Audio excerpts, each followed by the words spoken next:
Horticulture জেলা অফিসেই আছেন। বালুরঘাটে আমরা 2 জন অফিসার আছি, আর সাব ডিভিশনে গঙ্গারামপুর সাব ডিভিশনে ডক্টর অলোক বর একজন অফিসার আছে। টোটাল সারা জেলায় 3 জন অফিসার।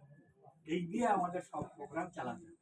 আমরা আজকে সবাই আপনাদের সঙ্গে এসেছি আপনাদের সঙ্গে পরিচিত হওয়ার জন্য এবং এই প্রোগ্রামকে সাকসেসফুল করার জন্য আমি রিকোয়েস্ট করবো ডক্টর মনোজ আলম স্যার। তো বললেনই সবকিছু, আর আমার কলিগ অলোক ও বললো সবকিছু আপনাদেরকে মোটামুটি, আর বেশি তো কিছু নেই। আমি অল্পের মধ্যে বাকি যেটুকু আছে চেষ্টা করছি বলার।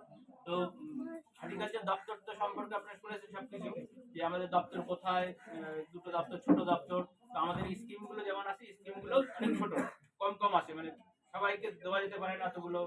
তো সেই ক্ষেত্রে যেগুলো আমাদের করা যেতে পারে, যেমন হাইব্রিড বীজের ক্ষেত্রে একটা জিনিস মাথায় রাখবেন, সবসময় হাইব্রিড বীজ কিন্তু কোম্পানি প্রত্যেক বছর যারা হাইব্রিড বীজ বেশি দাম দিয়ে কিনতে হয়। আর দেশি বীজ যেগুলো হয় আপনারা ঘরে রাখেন, সেগুলো দেখবেন এই বছর করলেন, পরের বছর আবার করতে পারবেন। যে ওই বীজ তুলে রেখে ধানের বীজ, যেমন যে বীজগুলো দেশি বীজ হয়, ওগুলো আপনি ঘরে রাখবেন, পরের সিজনে আবার দেবেন, ওইটা থেকে আবার গজাবে। কিন্তু হাইব্রিড বীজের ক্ষেত্রে একটা সিজন চলে গেলে পরের সিজনে আর ওই বীজগুলো হয় না। ফলে যে বীজগুলো দেওয়া হবে এখান থেকে আপনাদের, যে ভাববেন আমার কাছে 11 রকমের বীজ আছে, আমি কারোর সঙ্গে শেয়ার করলাম না, এই বছরটা রেখে দিই, পরের বছর আবার ওটাকে লাগাবো।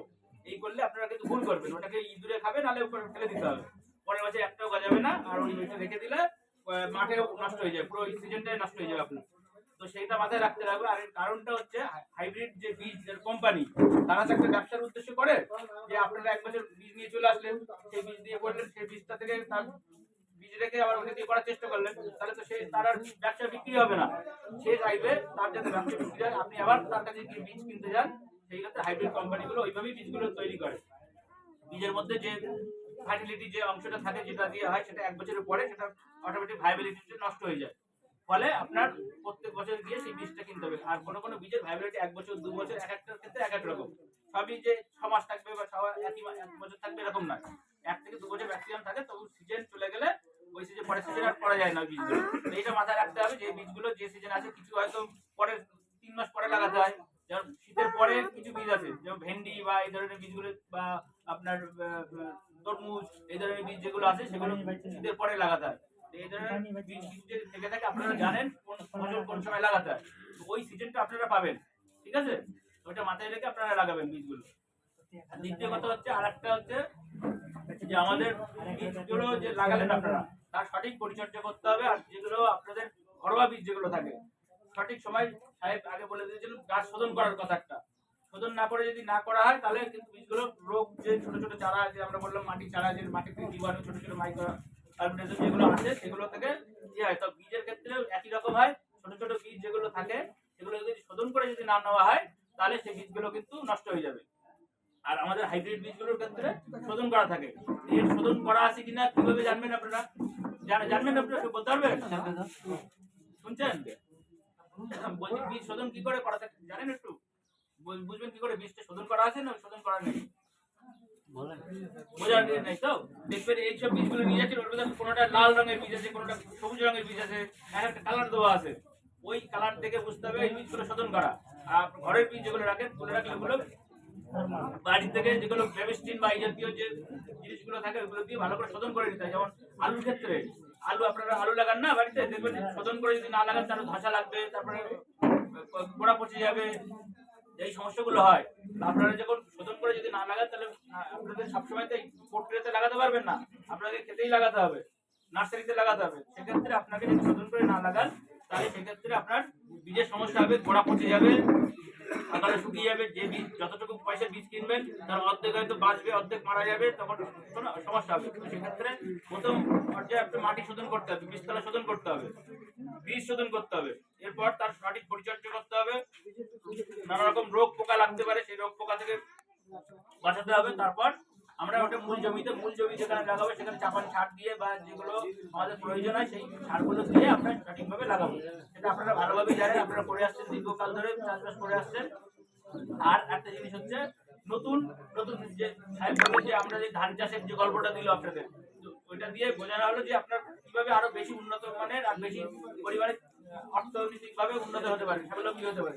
সেক্ষেত্রে দেখার জন্য আপনাদের দুটো তিনটে জিনিস লক্ষ্য রাখতে হবে। একটা হচ্ছে অল্প সময়ের মধ্যে ব্যবধানে আমরা কিভাবে বেশি ফলন নিতে পারি। আমরা সাধারণত ধান চাষ করি, ধান পাট বা তিনটে শস্য বছরের মধ্যে তিনটে শস্য করতে থাকি। ধান নিলাম, পাট নিলাম, তারপরে একটা অন্য একটা ফসল নিয়ে নিলাম, শীতকালীন একটা ফসল নিয়ে সারা বছরের তিনটে ফসলের নিয়ে এক বছর চলে যাবে। কিন্তু সেক্ষেত্রে আপনারা একটু বুদ্ধি করে করলে আমাদের নানা রকম স্কিম আছে, green house, poly house, shaded house, এদের স্কিম আছে, সেটা দিয়ে করতে পারেন। বা আপনি জেনারেল মাঠের মধ্যে এমন কিছু ফসল সিলেকশন করুন যেটা অল্প সময়ের মধ্যে কিন্তু প্রচুর পরিমাণে লাভবান হয়। উদাহরণস্বরূপ কেমন হতে পারে, শীতকালে আপনি পালং শাক করলেন, পালং শাক কতদিনে ওঠে? 1 থেকে 1.5 মাস। 1 থেকে 1.5 মাস, তাহলে 3 মাসের জায়গায় আপনি 1.5 মাস পেয়ে গেলেন। 1.5 মাস আপনার হাতে থাকলো। আপনি ধনেপাতা লাগিয়ে দেন, ধনেপাতা গাছ করার জন্য আপনাকে 3 মাস লাগে। যখন ধনের বীজ করবেন আপনি বীজের দিকে যাবেন না, 1 মাস 1.5 মাস রাখলেন, ধনেপাতা হয়ে গেল, ওইটাকে নিলেন। কিন্তু শীতকালীন করলে কি হবে, ওটা আপনি দাম পাবেন না, দাম পাবেন না। কিন্তু এটা যদি আপনি গ্রীষ্মকালে 1 মাসের 1.5 মাসের যদি ফসলটা করে নেন, সেক্ষেত্রে আপনি পাবেন। সেক্ষেত্রে করতে গেলে কি করতে হবে আপনাকে, তখন আবহাওয়া ভালো থাকবে না, তখন বীজ গাজাবে না, আপনারা বলবেন যে বীজ হয় না। তাহলে এর ক্ষেত্রে আজকে মডার্ন যুগে বীজ প্রত্যেক সিজনের জন্য আলাদা আলাদা বীজ চলে আসছে। গ্রীষ্মকালে একরকম বীজ করতে হয়, বর্ষাকালে একরকম, শীতকালে একরকম, নানা রকম ভ্যারাইটি আছে। সেই ভ্যারাইটি বীজ করলে সেটা সেই সময় হয়। তো ওইটা মাথায় রেখে সেই সময় গ্রিন শেড নেট বা পলি হাউসের মাধ্যমে যদি আমরা ওটা করি, অল্প জায়গার মধ্যে, জায়গা কম থাকলে সেই জায়গার মধ্যে এই যে যেগুলো, যেমন আপনার ধনেপাতার কথা বললাম, এখন দেখবেন এতগুলো দেবেন 10 টাকা দিলে কেউ নেবে না, তখন 2 থেকে 3টে পাতা দেবেন। গ্রীষ্মকালে সেটাকে আপনার 10 টাকা দিয়ে কিনে নেবে। তা আপনাকে এইটা মাথায় রাখতে হবে যে ওই সময় আমি 1 মাস বা 1.5 মাস থাকবো, অল্প সময়ের মধ্যে বেশি মুনাফা করবো, যা দুবার লাগাবো। আপনি শুনে দাদা, ধনেপাতাটা লাগালাম আমরা, লাগানোর পর 2 সপ্তাহ পরে আমি আবার তার ভিতর দিয়ে বীজ বুনে দেবো। 2 সপ্তাহ পরে এইটা উঠে যাবে, এই ফসলটা তুলবো, শস্য পর্যায় করাবে। আবার আমি তার থেকে যে নতুন বীজ গজাবে সেটা 1 মাসের মধ্যে আমি 3 বার বা 4 বার তুলতে পারবো।